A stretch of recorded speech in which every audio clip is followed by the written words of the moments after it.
Israeli regime forces atrocities continue in the occupied territories. In the latest episode, 3 Palestinians were killed and 4 injured during a raid on the occupied West Bank city of Nablus. This comes days after the murder of a senior leader of the Islamic Jihad movement, Khader Adnan, who embraced martyrdom at an Israeli jail. In this edition of the Spotlight, we will look at the continuing atrocities committed by Israeli regime forces, while looking at some of the statements made by Iran's president to Palestinian resistance leaders during his landmark visit to Syria. First, let me introduce our guests for this edition of the program. Ramzi Baroud, historian and author, joins us from Seattle, Washington.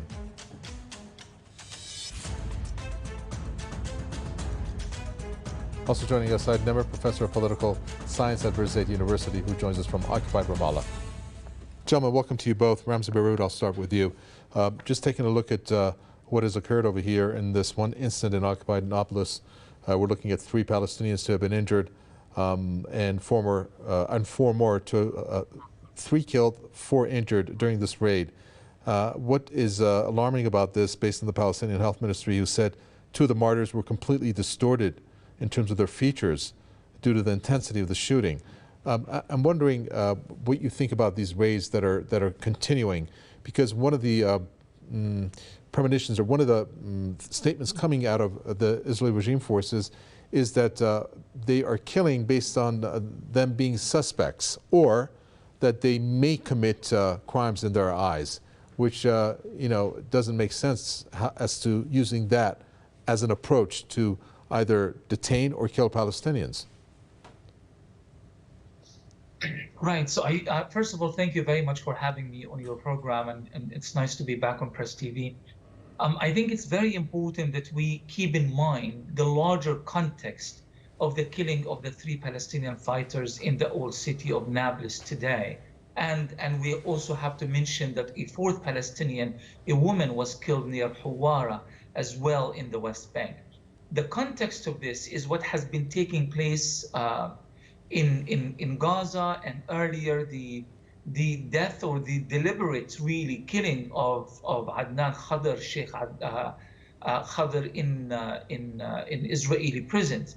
Israel has been trying to send a message to the Palestinians, especially Netanyahu's government, that its so-called deterrence has not been weakened in recent months. We know that this debate has been happening in Israel among Israeli politicians. The Israeli oppositions have been accusing Netanyahu of weakening Israel's deterrence, allowing the Palestinian resistance to grow and to operate, whether in Gaza or in the West Bank. Following Sheikh Khader's death a couple of days ago, what took place in Gaza indicated that indeed the resistance in Gaza is not only strong or as strong, but in fact stronger. That can be argued based on the immediacy of their response to the killing of the sheikh, and also to the coordinations that happened between the various Palestinian parties, Hamas and the Islamic Jihad, to be more specific. Israel has kind of perhaps was betting on some sort of a division within the Palestinian resistance in Gaza. What has taken place in the last couple of days indicate that this has not happened yet, and hopefully it won't. So the attack on Nablus, the killing of the 3 Palestinians in Nablus, was Netanyahu's message to the Israeli opposition that our deterrence is still strong, and also to Itamar Ben Gvir, this fascist, far-right Israeli politician, the Minister of National Security, or so-called National Security, that has been quite upset with Netanyahu for not attacking Palestinians with greater ferocity in Gaza in the last 48 hours. So he was trying to say, no, we are still strong, the deterrence is still strong, and so forth. In my opinion, however, these are desperate acts. Clearly, the Palestinian resistance is stronger than ever before, and the equation between the resistance and Israel has fundamentally, and I think irreversibly, changed in recent months and years, particularly since the events of May 2021. No matter what Israel does, no matter the kind of hideous crimes that they are committing, like the ones that they have committed in Nablus and Hawara today, the time is not going to go back. Sure. And the equation has indeed been irreversible and unchanged. Well, Saad Number, our guest there just said that the equation has changed, and along with that, based on the killings that took place today, 3 of them in Nablus, and also prior to that, he did rightly so mention about the Palestinian woman who was killed, that this is a message from Netanyahu that the deterrence is strong. Isn't that kind of a sorry and sad state of affairs when you have the Zionist regime subscribe to killing Palestinians in order to send a message that its deterrence is strong? And is it sending that message? Well, first of all, I'm sorry, Ramzi Baroud, is for Side Number. I'll come back to you. Go ahead, Side Number. Good evening to you and all your viewers, and also to your guest on the other side of the world. It's quite obvious to us that there is 2 issues here we have to address regarding what happened today, this morning in Nablus. One of them is, as your guest Ramzi said, that it is a kind of a message by Netanyahu to his alliances in the government, since there was lots of criticism to Netanyahu's government after the events in Gaza. Gaza, they sent more than 100 rockets at night after the death of Sheikh Khader Adnan in the prison after his strike. That was, met by the Israelis, some of the bombings of Gaza, which from the Israeli point of view, or some of the opposition and even parts of the government, that was not enough and that was not adequate, and the answer or the retaliation by the Israeli was so weak. So definitely, on the other hand, the government and Netanyahu would like to do some other, shows to say that no, we are, going ahead in fighting against the Palestinians, especially the resistance in the West Bank.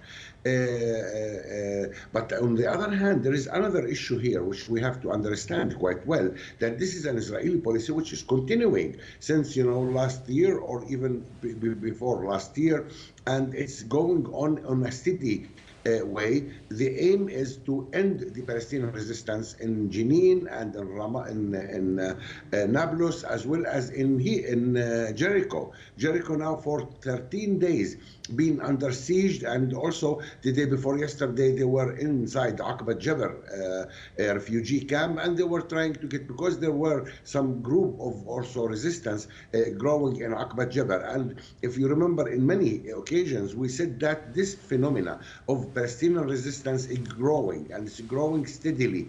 Slowly but steadily, and definitely, surely, it's going to be all over the West Bank. And the Israelis are really mad of this phenomena, and they want to end it. So we are talking about 2 issues here. The first issue is, retaliation and a kind of, statement by Netanyahu. But at the same time, this is a continuation of this policy of ending the Palestinian resistance. We believe that the Palestinian resistance now is growing, well, not yet reached the moment of being, really strong enough, but at the same time it's growing, and it's what we think that our hopes are really great for it. Sure. I believe that we are the last statement. I believe that we are on the verge of the end of the whole situation, especially that we are talking about, Lebanon, we are talking about Syria, we are talking about Iran, we are talking about Gaza, and we are talking about the West Bank. This kind of alliance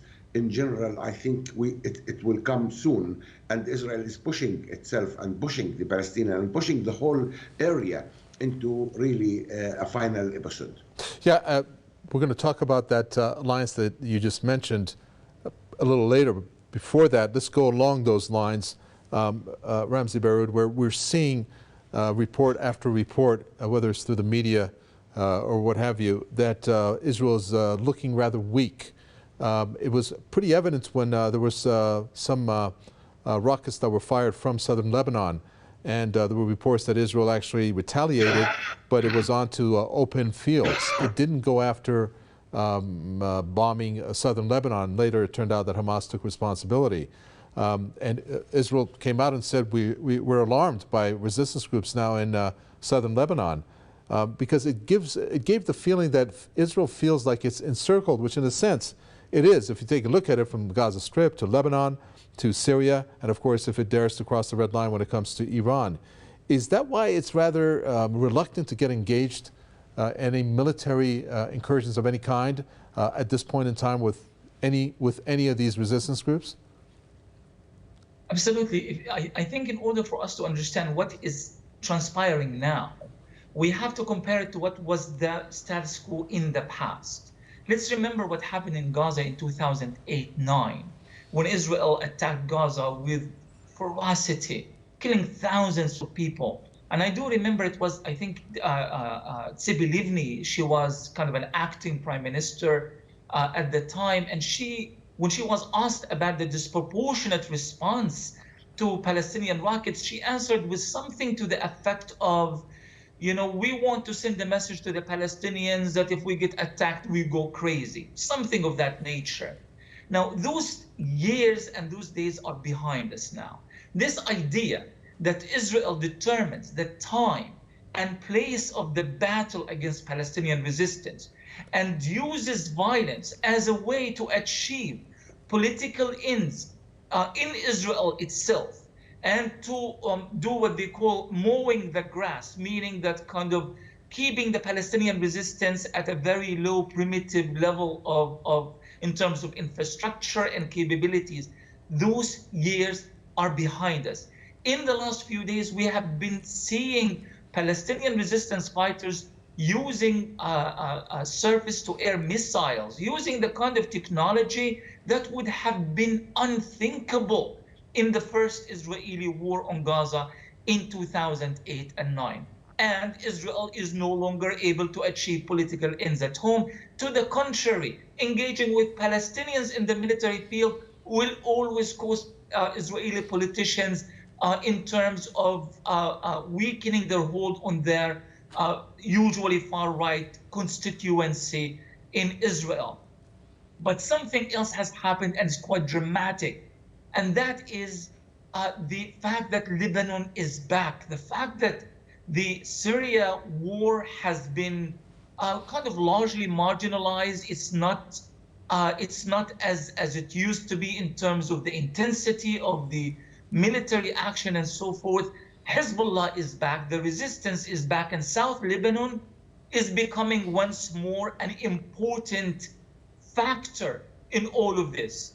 And again, as the professor said from Bir Zayt, the rise of the Lion's Den and other brigades, whether in Jenin, in Jericho, in Bethlehem, in Al Khalil as well, and other places, means that the Palestinian resistance in the West Bank has managed to liberate itself not only from the Israeli military control, but also from the confines and limits imposed on it by the Palestinian Authority for many years. Okay. And now you have this whole new paradigm and so many new actors. And Israel simply, considering all of this, cannot win the way it used to win in. There was, obviously, you're well aware there, Syed Nimr, about the visit of the Iranian president to Syria. And while he was addressing some of the resistance groups there and their leaders, from the Islamic Jihad to Hamas, one of the interesting points that I picked up that I'd like to get your reaction is that he has said the Israeli regime has effortlessly tried to make Palestinians believe that their fate actually lied in the hands of the occupiers. But the notion is far from the truth, because Palestinian fighters, he said, are the ones who have the upper hand on the ground. Our guest there in Seattle, Ramzi Baroud, mentioned the Lion's Den. Tell us what you think about the role that the Lion's Den is increasingly playing, because it's more colorful when it comes to what is happening on the ground and the way that it's actually retaliating against the regime forces. Yes, as I said, I think we are on the verge of the big, battle, because of this alliance and because of other factors in the region. First of all, we have to understand that the role of America in the Middle East started to get weaker and weaker. And it's a fact not only in the Middle East, but it was clear also even in the Ukrainian-Russian war, where even the Americans are pushing the Europeans rather than doing anything themselves. So the American role is now in a decline issue, especially in the Middle East.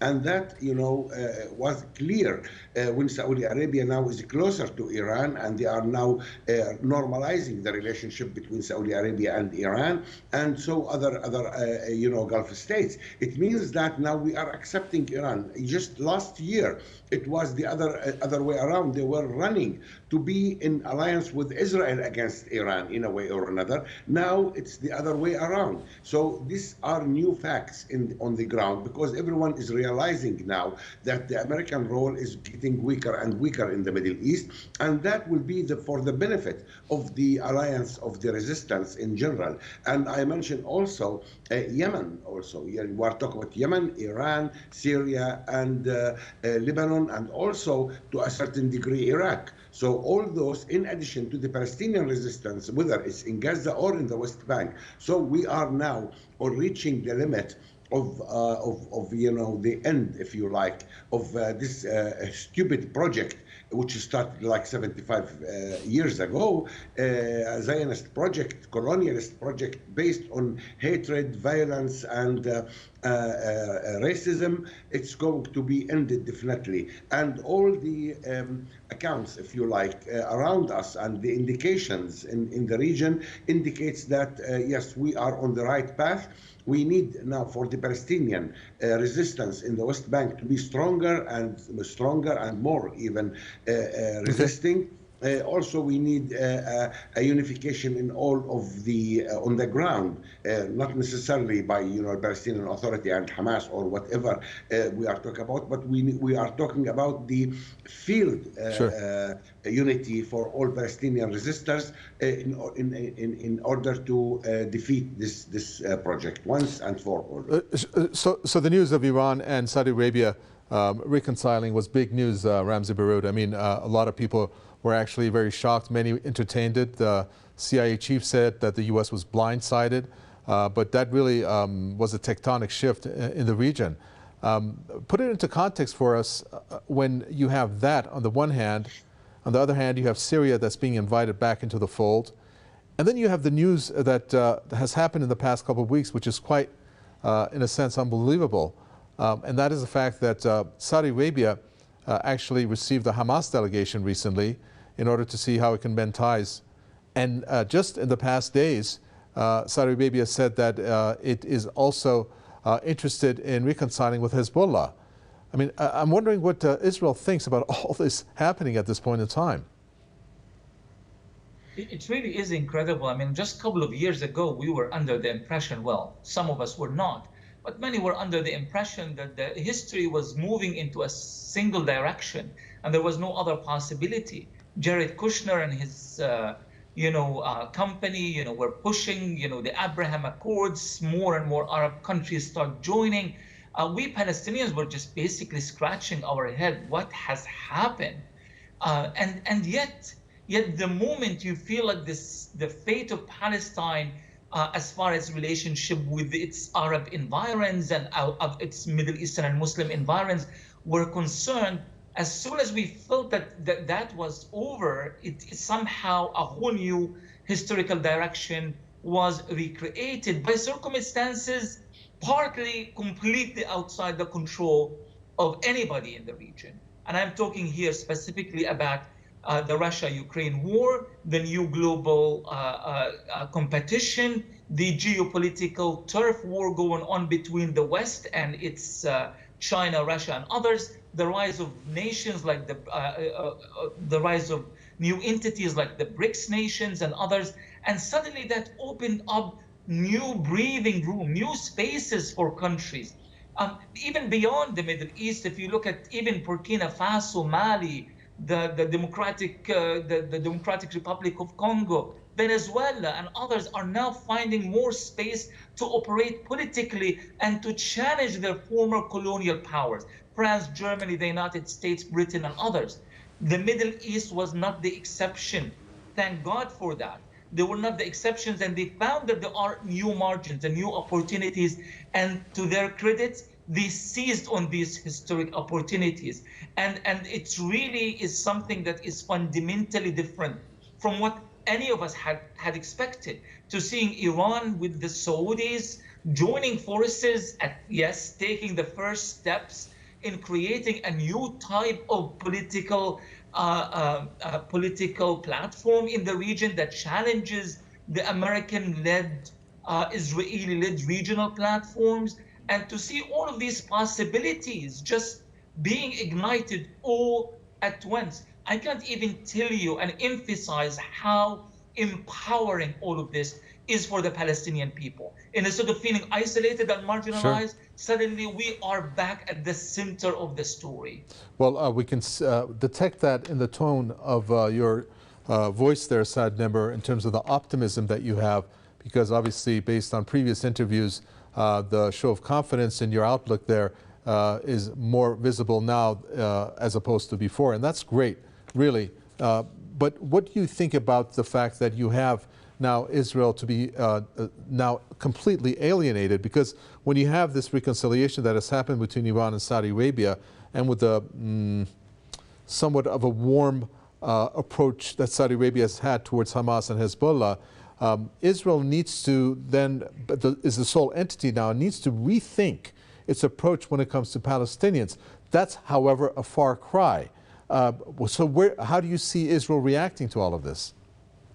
Well, no, Israel is an arrogant regime, and they will continue to be arrogant regime, especially with this kind of alliances within the government lately. The religious Zionists, Smotrich, Ben Gvir, and Netanyahu's government is not going to even to think in this issue in a positive way, if we are going to think about it. But we have to understand something else, that Israel is at weakest point now. I'm talking about not only the government, but I'm talking also about the Israeli society. They are not willing nor ready for a war, and especially if any war comes, and it would be a little bit more or longer than 1 month, this Israeli society will collapse. They are not prepared, they don't want to, and they are not ready for such thing. As they call it, the internal front in Israel is really in a mess now, especially with all these atrocities and problems that they have in the Israeli society, and the no matching and the nature. The Israeli regime of its nature as a racist regime, even against the Jews of Israel itself, whether they are differentiating between the Sheknazim and the Sephardim, or even the blacks, Ethiopian Jewish blacks. And I'm talking about Jews who are in the same country, but they are not in the same boat in a way or another. So I think that now they reached this moment where Israel is in its weakest point. But for the government and how they are going to react, they are so stupid that they're going to say violence and more violence, because that's what they can, offer. They can't offer anything, neither to the Palestinians or to the region, apart from, violence. And I'd like to end it on something that maybe is somewhat on the sideline, and it shouldn't be, and that is the siege that Israel has on the Gaza Strip, Ramzi Baroud. This point needs to be highlighted because it's been going on for quite some time. Over 16 years at this point in a row, and the Palestinians are suffering. Needless to say that consequentially, that obviously is a threat to Israel in one way or another when you have so many Palestinians suffering as a result. Do you think that we can see anything coming out of the approach that Israel uses on the Gaza Strip? Well, the idea behind the siege initially was, as articulated by the Israelis themselves, is to create this kind of two examples, two models. One of Palestinians who are suffering, lacking clean water, lacking food, lacking life-saving medications in Gaza, and those who are being somewhat propped up and living slightly better life in a different model in the West Bank. Well, both models have now failed. The resistance in Gaza, the continued resistance, the strength of the Palestinians in Gaza shows that their spirit has not been broken by the siege after all these years. I got to jump in. The rising resistance. I got to jump in. Unfortunately, we're fresh out of time. I'm so sorry. I do apologize for that. But it was great to see you, Ramzi Baroud, historian and author. spoke to us from Seattle, Washington. Thank you. Saad Nimr, thank you so much. Professor of Political Science at Birzeit University from occupied Ramallah. With that, we come to an end for this edition of the Spotlight from me, Khader Adnan, and the team. It's goodbye.